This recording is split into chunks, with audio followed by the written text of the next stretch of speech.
السلام عليكم. لا تنسوا الاعجاب بالفيديو والاشتراك في القناة تشجيعا لنا لنستمر بنشر المزيد إن شاء الله. اليوم سنتحدث عن هدف زكريا أبو خلال وعبد الرزاق حمد الله، وتفاوض ميتروفيتش مع الهلال، وأخيرا غلطة سراي يتعاقد مع زياش. أعلن نادي جلطة سراي التركي عبر قناته الرسمية عن التعاقد مع النجم المغربي حكيم زياش 30 عاما قادما من تشيلسي الإنجليزي، مؤكدا صيغة انتقال غريبة للدولي المغربي.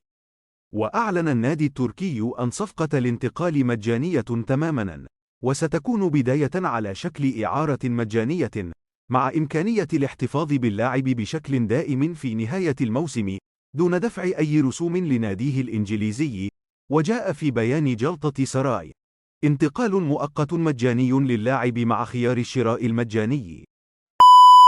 أعلن نادي الهلال السعودي عبر حساباته على مواقع التواصل الاجتماعي عن تعاقده مع المهاجم الصربي ألكسندر ميتروفيتش 28 عاما لمدة 3 سنوات حتى عام 2026 قادما من فولهام الإنجليزي مقابل 50 مليون يورو.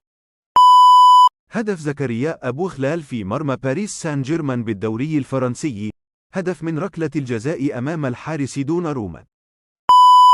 هدف عبد الرزاق حمد الله في مرمي الطائي بالدوري السعودي. سجل النجم المغربي عبد الرزاق حمد الله هدفا لفريقه الاتحاد في مرمى الطائي باللقاء الذي يجمع بينهما بالجولة الثانية ضمن منافسات دوري روشن السعودي.